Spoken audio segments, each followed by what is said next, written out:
শতাংশ মানে শতক প্রতি, এভাবেই শব্দটির উৎপত্তি। শত এসেছে শতাব্দী বা এ ধরনের শব্দ থেকে, যার অর্থ 100। তো যদি কেউ বলে 700 অংশ, আমি শব্দ দুটি আলাদা আলাদা লিখলাম যাতে তা সহজে বোঝা যায়। তাহলে এটা মানে হলো প্রতি 100-তে 7। এটা আর 7-এর 100 ভাগ একই কথা, যেটা ভগ্নাংশ 100 ভাগের 7-এর মতো একই জিনিস।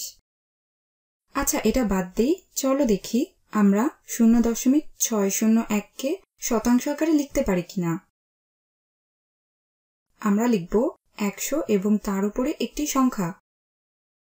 তাহলে তুমি এটাকে দেখতে পারো, আমি এটা আবার একটু এখানে লিখে নেই। তুমি 0.601কে 1-এর উপরে লিখতে পারো। এটা অবশ্যই একই মান হবে, কোনো কিছুকে 1 দিয়ে ভাগ করলে সেই মানটিই পাওয়া যায়। আমি এটাকে গুণ করব 100 এর উপর 100 দিয়ে। এটা অবশ্যই এর মান পরিবর্তিত হবে না, এখানে শুধু একই থাকবে। কিন্তু তাহলে এটা কি করবে? এটা একটা ভগ্নাংশ দিবে যেখানে হর হবে 100। তো যদি আমি হর দুটিকে গুণ করি, আমাদের কাছে ফলাফল হিসেবে আসবে 100। যদি আমি 0.601কে 100 দিয়ে গুণ করি, আমরা কি পাবো? আচ্ছা, প্রতিবার আমরা 10-এর গুণিতক দিয়ে গুণ করছি, অথবা বলা যায় প্রতিবার 10 দিয়ে গুণ করছি। আমি দশমিকটিকে একবার করে ডান দিকে সরাচ্ছি। তো যদি আমি 10 দিয়ে গুণ করি, আমি পাবো 6.01, এবং যদি আমি আবার 10 দিয়ে গুণ করি অথবা 100 দিয়ে গুণ করি, আমি পাবো 60.1। তো 0.601 গুণ 100 হবে 60.1। আমি এটা আবার লিখি। যদি আমি লিখি, আমি 0.601 লিখি এবং এটাকে 100 দিয়ে গুণ করি। 10 দিয়ে গুণ করলে দশমিকটি একবার সরাতে হবে।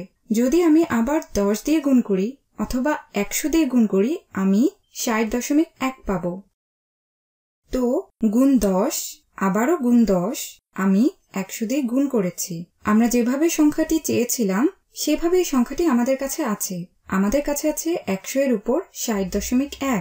অথবা তুমি এটাকে লিখতে পারো, এটা আর 60.1-এর 100 ভাগ বা প্রতি শতকে 60.1 একই কথা, যেটা 60.1 শত অংশের মতো একই মান।